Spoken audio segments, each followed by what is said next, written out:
अभी कुछ दिन के पहले गाजियाबाद में 3 सगी बहनों ने आत्महत्या कर लिया। पता होगा सबको। बताओ, आपके मध्य प्रदेश से दो घटनाएं आई हैं। भोपाल से घटना आई है, 14 साल का इकलौता लड़का था, छलांग लगा दिया, खत्म हो गया। क्यों? माता पिता ने मोबाइल छीन लिया, गुस्से में जाकर आत्महत्या कर ली। 3 सगी बहनों से माता पिता ने मोबाइल छीन लिया, जाकर उन्होंने सुसाइड कर लिया। ये जो समस्या आई कब? कोविड के समय।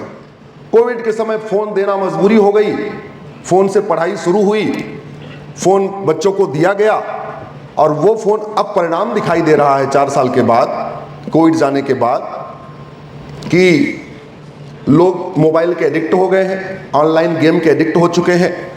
और वो दुष्परिणाम ये है कि लाखों घर बर्बाद हो चुके हैं। दुनिया में सबसे ज्यादा इंटरनेट यूज करने वाले भारत में है, लगभग 100 करोड़ लोग इंटरनेट यूज कर रहे हैं। 2025 में 75 करोड़ मोबाइल फोन बिका है भारत में। दुनिया में सबसे ज्यादा मोबाइल फोन भारत में बिका है। 50 करोड़ लोग यूट्यूब देख रहे हैं, 50 करोड़ लोग इंस्टाग्राम पे अकाउंट बना चुके हैं, 10 करोड़ लोग ट्विटर यूज कर रहे हैं, लगभग 50 करोड़ लोग व्हाट्सएप यूज कर रहे हैं। ये अच्छी बात है, हमारे देश में एक डिजिटल क्रांति आई है। लेकिन अति सर्वत्र वर्जयत, किसी भी चीज की अति ठीक नहीं होती। ज्यादा भोजन भी शरीर के लिए नुकसानदायक होता है। इतना सब कुछ हुआ, लेकिन हमने चीजों को कंट्रोल करने के लिए ठीक से व्यवस्था नहीं किया। नतीजा यह है, आज की डेट में लाखों माता पिता अपने उन बच्चों से परेशान हैं जो 10-10, 12-12 घंटे मोबाइल पे ऑनलाइन गेम खेल रहे हैं।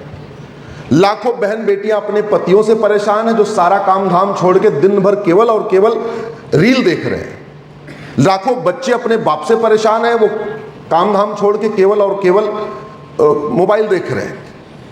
इस मोबाइल के अति के कारण शारीरिक बीमारियां पैदा हो रही हैं। आंख की बीमारी पैदा हो रही है, हाथ की बीमारी पैदा हो रही है, गर्दन की बीमारी पैदा हो रही है, अनिद्रा बढ़ रही है, बेचैनी बढ़ रही है, सरदर्द बढ़ रहा है, मोटापा बढ़ रहा है, डिप्रेशन बढ़ रहा है। और तो और इस ज़्यादा मोबाइल के कारण नपुंसकता बढ़ रही है। इस ज़्यादा मोबाइल के कारण बाजूपन बढ़ रहा है, चिड़चिड़ापन बढ़ रहा है।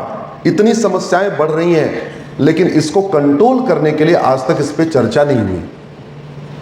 मुझे लगता है कि अगर हम सब लोग अपने आप को हिंदू कहते हैं, हम सब लोग इस बात से सहमत हैं कि जो चीज़ें गड़बड़ हो रही हैं इनको ठीक करना चाहिए, तो हम सब लोगों को आवाज़ उठाना चाहिए। सामने वाले बैठे वालों से हम नहीं बात कर रहे हैं, मुझे पता है आप सब लोग तो लखन दादा के मानने वाले हैं, आप लोग तो प्रखर हैं, आप तो मुखर हैं, आप तो हर बात को सत्य बोलते हैं। मैं तो बाकी लोगों से भी कह रहा हूं, क्योंकि ये वीडियो 5-7 करोड़ लोग तक पहुंचेगा। अब समय आ चुका है कि जैसे कोविड का वायरस रोकने के लिए देश में लॉकडाउन लगाया गया था, कम से कम 1 महीने के लिए भारत में डिजिटल लॉकडाउन लगा दिया जाए। 1 महीने के लिए ऑनलाइन गेम बंद कर दिया जाए, 1 महीने के लिए फेसबुक बंद कर दिया जाए, 1 महीने के लिए यूट्यूब को कम से कम कंट्रोल कर दिया जाए। ये जैसे ऑस्ट्रेलिया में कानून बना है कि 16 साल तक के बच्चे यूट्यूब देख ही नहीं सकते, 16 साल तक के बच्चे फेसबुक पे अकाउंट नहीं बना सकते, 16 साल तक के बच्चे ट्विटर पे अकाउंट नहीं बना सकते, 16 साल तक के बच्चे इंस्टाग्राम पे अकाउंट नहीं बना सकते। कहीं ना कहीं हमें भी इसको कंट्रोल करना पड़ेगा, क्योंकि हमारी यंग जनरेशन, हमारे छोटे बच्चे जिस तेजी के साथ बर्बादी की तरफ जा रहे हैं, अगर इसको अभी नहीं रोका गया तो ये एक तरीके से महामारी का रूप ले लेगा और लगभग ले चुका है। अगर माता पिता के मोबाइल छीनते ही लोग आत्महत्या करना शुरू कर रहे हैं, बच्चे छलांग लगाना शुरू कर रहे हैं। उत्तर प्रदेश में एक व्यक्ति ने, जो मोबाइल का एडिक्ट हो गया था, पत्नी ने बोला मोबाइल छोड़ दो, कुछ काम धाम कर लो, घर में राशन नहीं है, उसने पत्नी का पेट फाड़ दिया। जयपुर में एक माँ ने अपने बच्चे को, जो 10वीं में पढ़ता था, उसको बोला बेटा थोड़ा होमवर्क कर लो, उसने माँ की हत्या कर दिया। अभी 14 साल का वो चौरसिया, यही भोपाल का रहने वाला है। 4 दिन पुरानी बात बता रहा हूं। माता पिता ने मोबाइल छीना, इकलौता लड़का था, उसने आत्महत्या कर लिया। गाजियाबाद में 3 सगी बहनें जो लगातार फेल हो रही थी, 2 साल से अपनी क्लास में फेल हो रही थी, लगातार ऑनलाइन गेम खेल रही थी। माता पिता ने मोबाइल छीना, 3 की तीनों सगी बहनों ने 7वीं मंजिल से छलांग लगा दिया। यह और ज्यादा ना हो, इसलिए इसी को कंट्रोल करने के लिए आवश्यकता इस बात की है कि अब एक डिजिटल लॉकडाउन लगाया जाए। इसके अलावा कम से कम एक कानून बनाया जाए। अच्छा, ये तो हो गया ऑनलाइन। जिस तरीके से ओटीटी के माध्यम से, फिल्मों के माध्यम से, सीरियल के माध्यम से अश्लीलता परोसी जा रही है, फुहड़ता परोसी जा रही है, नग्नता परोसी जा रही है, जिस तरीके से फिल्मों के माध्यम से, सीरियल के माध्यम से, ओटीटी के माध्यम से हमारे रिश्तों को तार-तार किया जा रहा है, हमारी संस्कृति को बर्बाद किया जा रहा है। भारत का संविधान कहता है भारत की संस्कृति मजबूत करो, भारत की परंपराओं को मजबूत करो। ये अश्लीलता, फुहड़ता, नग्नता ये जो चल रहा है, इसको कंट्रोल करना जरूरी है। कंट्रोल करना किसका काम है? जिन्होंने संविधान की शपथ लिया है। इसलिए मैं आज, चूंकि समस्या पूरी राष्ट्र की है, पूरे देश की है, आपके सांसद जी आए नहीं इंदौर वाले, नहीं तो मैं उनसे आग्रह करता कि संसद का सत्र चल रहा है, जरा आवाज उठाइए। हो सकता है वो संसद में ही होंगे, यहाँ नहीं आए होंगे, व्यस्त होंगे। चलिए मैं उनको फोन करके बोलूंगा। लेकिन अब समय आ चुका है कि सभी देशवासी अपने अपने सांसदों से बात करें, संसद में यह मुद्दा उठवाएं। ओटीटी को, अश्लीलता को कंट्रोल करने के लिए, नग्नता, फुहड़ता को कंट्रोल करने के लिए एक कानून बनाना जरूरी है। नहीं तो अभी आज की डेट में लगभग साल में 2 लाख लोग आत्महत्या कर रहे हैं या दूसरों को मार रहे हैं। अगर इसको नहीं रोका गया, ये आंकड़ा और बढ़ जाएगा। एक दूसरी समस्या जिस पे मैं चर्चा करना चाहूंगा, आज गुरुदेव, सुबह मैं एयरपोर्ट से उतरा, तब से हम साथ में ही थे, उज्जैन दर्शन करने गए। आजकल एक गौ संरक्षण आंदोलन शुरू किया है देश संत समाज ने मिलकर। अब जब गौ हत्या रोकने की बात होती है, ऐसे लगता है तो हिंदूवादी विचार है, ये तो हिंदू चाहते हैं गौ हत्या रुक जाए। भैया, गौ हत्या रोकना ये संतों का काम नहीं है। गौ हत्या, गाय बचे, गाय का संरक्षण हो, ये संत समाज का काम नहीं, केवल हिंदू का काम नहीं है, ये तो संविधान की शपथ लेने वालों का कार्य है। इसलिए आज मैं आपसे गुरुदेव कह रहा हूं, जरा संत समाज में चर्चा करिए। आप संविधान के 3 आर्टिकल को लागू करने की मांग करिए। संविधान का आर्टिकल 47 कहता है नशाबंदी होनी चाहिए। संविधान का आर्टिकल 48 कहता है गौ हत्या पे प्रतिबंध होना चाहिए। और संविधान का आर्टिकल 49 कहता है जो हमारे मठ मंदिर तोड़े गए थे वो रिस्टोर होने चाहिए। तो आप संत समाज को केवल एक विषय को लेके ऐसा नहीं लगना चाहिए कि वो कोई ऐसी मांग कर रहे हैं जो कहीं मंगल ग्रह से बात निकल के आई है। ये संविधान की मांग है। आज की डेट में दुनिया में सबसे ज्यादा नशे का कारोबार भारत में हो रहा है, 1 लाख करोड़ का। दुनिया में सबसे ज्यादा नशेड़ी भारत में हो चुके हैं, 10 करोड़ लोग नशेड़ी हो चुके हैं। आपके इंदौर में क्या हो रहा है मुझे कुछ नहीं बताना। कहते हैं ये धर्म नगरी है, सांस्कृतिक नगरी है, और आपके इंदौर में कॉलेजेस में ऑनलाइन ड्रग सप्लाई हो रही है। ऐसा कौन सा नशा है जो व्हाट्सएप पे ऑर्डर करके घर नहीं पहुंच रहा? और अब तो बाकायदा मोबाइल ऐप बन गए, जैसे आपके स्विगी है और भी क्या क्या ऐप है ना, खाना वो भोजन देने वाले, नाश्ता देने वाले, ऐसे ऐप बन चुके हैं जिसपे आप, उसपे कोड बना हुआ है कि गांजा का मतलब पिज्जा, चरस का मतलब समोसा। वो बाकायदा कोड बने हुए, ऑर्डर करो वो गांजा, वो पिज्जा, वो समोसा, वो टिक्की, चट, ये आ तो रहा है घर में पिज्जा। पिज्जा के साथ एक पुड़िया अलग से आ रही है, माता पिता को लग रहा है कि पिज्जा के साथ ये मसाला आया हुआ है। अरे मसाला नहीं है, वो पिज्जा के साथ गांजा आया हुआ है, आपको पता ही नहीं चल रहा है। जब आपके घर पे नशा पहुंचने लग जाए तो फिर अपने बच्चों को कैसे बचाओगे, कैसे समझाओगे आप? अगर आपके कॉलेज में नशा पहुंच रहा है, आपके घर पे आपके नशा पहुंच रहा है, तो माता पिता क्या कर लेंगे? माता पिता ज्यादा करेंगे तो या तो माता पिता मरेंगे या बच्चा मरेगा। दिल्ली में 22 साल का लड़का ड्रग एडिक्ट हो गया, माता पिता ने समझाया, रात को माता पिता और अपनी बहन को मार दिया। हरियाणा में एक ड्रग एडिक्ट हो गया, इंजीनियरिंग कर रहा था, समझाया, मार दिया।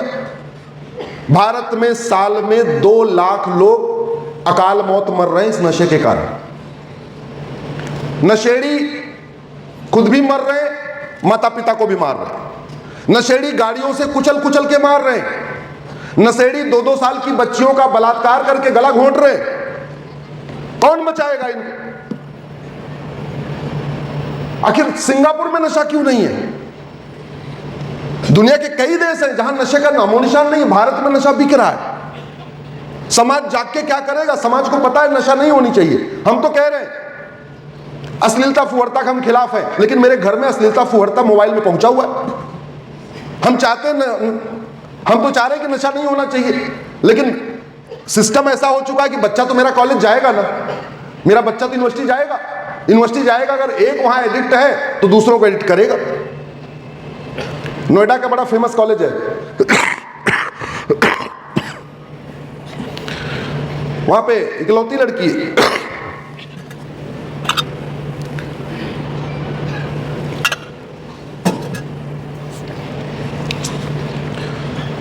नोएडा में बहुत फेमस कॉलेज है, नाम नहीं लूंगा, खामखा उसकी रेपुटेशन खराब हो जाएगी। बड़ा फेमस कॉलेज है, best management college of Noida डाल लेना, आपको पता चल जाएगा कौन सा कॉलेज है। इकलौती लड़की आई थी एमबीए करने और ड्रग पेडलर के कांटेक्ट में पता नहीं कैसे आ गई। कोई पार्टी वार्टी थी, उसको थोड़ा सा सुहा दिया, उसको मजा आ गया, उसको थोड़ा देना और शुरू कर दिया, और धीरे धीरे उसी के जरिए पूरे कॉलेज में बिचवाना शुरू कर दिया। इकलौती बेटा था नहीं, माता पिता ने बड़े अरमान से एमबीए कराने के लिए भेजा था। सोच रहे थे एमबीए कर लूंगा, शादी करूंगा। माता पिता दामाद ढूंढ रहे थे, अब माता पिता वकील ढूंढ रहे हैं। क्यों? क्योंकि ड्रग स्मगलर कांटेक्ट में आई, एक दिन पकड़ी गई, वो जेल गई है। जो माता पिता दामाद ढूंढ रहे थे, अब माता पिता अच्छा वकील ढूंढ रहे हैं, किसकी जमानत हो जाए। एक परिवार बर्बाद हुआ कि नहीं हुआ? एक जनरेशन पूरी बर्बाद हो गई। ये ड्रग के कारण साल में 2 लाख लोग अकाल मौत मर रहे हैं। ये नशे के कारण लाखों माता पिता परेशान हैं। लाखों माता पिता तो आत्महत्या कर चुके हैं नशेड़ी बच्चों के कारण। लाखों बहन बेटियां आत्महत्या कर चुकी हैं नशेड़ी पतियों से परेशान होकर। लाखों बच्चे घर छोड़ के भाग चुके हैं नशेड़ी बाप से परेशान होकर कारण। और फिर भी नशे के ऊपर कोई बात ही नहीं हो रही है। जानते क्यों नहीं बात हो रही है? क्योंकि नशे के कारोबारी, उसमें एक मालिक तो फिक्स होता है, उसके पार्टनर बदलते रहते हैं। जो ड्रग कारोबार करते हैं उसका असली कारोबारी तो जो होता है वो होता है, लेकिन जैसे ही सरकार बदलती है वैसे उसके पार्टनर बदल जाते हैं। जो सरकार आएगी उसी में 2-3 मंत्रियों को अपना पार्टनर बना लेते हैं। मैं ये नहीं कह रहा हूं कि आपके यहां भी कोई मंत्री पार्टनर होगा, ऐसा मैं कुछ नहीं कह रहा हूं, लेकिन यह कड़वी सच्चाई है। आखिर वो भोपाल में एक मछली परिवार पकड़ा गया, पता है ना, पता है, जो ड्रग का कारोबार करता था। क्या उसकी नागरिकता खत्म हुई? क्या उसकी 100% प्रॉपर्टी जब्त हुई? क्या उसको फांसी दे सकते हैं? क्या कुछ नहीं किया।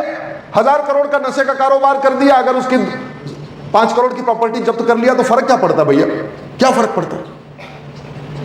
ऐसे विषयों पे अब लगता है मुझे हिंद रक्षक संगठन को आगे आना होगा।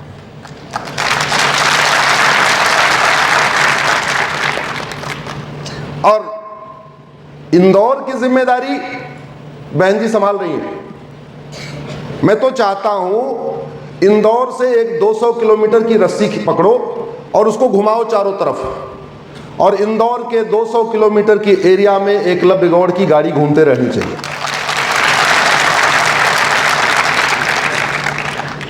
इंदौर की चिंता करना है।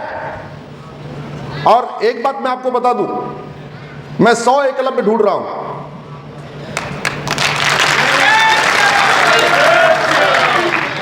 मुझे संसद में 100 एकलव्य चाहिए।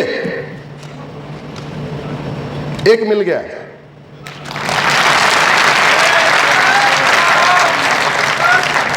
जो मैं चाहता हूं, जो मैं करना चाहता हूं, वो मैं अकेले नहीं कर सकता। उसके लिए मुझे 100 एकलव्य की तलाश है। एक एकलव्य मेरे सामने बैठा हुआ है, इसलिए मैं अपनी मन की बात, अपनी आशाएं आपके सामने रख के जा रहा हूं। इंदौर के 200 किलोमीटर की एरिया में आपकी गाड़ी दौड़नी चाहिए। जो समस्याएं हैं, चाहे वो नशे की समस्या है, चाहे वो धर्मांतरण की समस्या है, वो घुसपैठ की समस्या है, जो भी समस्याएं हो रही हैं, मुझे लगता है अब आपको इंदौर के बाहर निकलना चाहिए।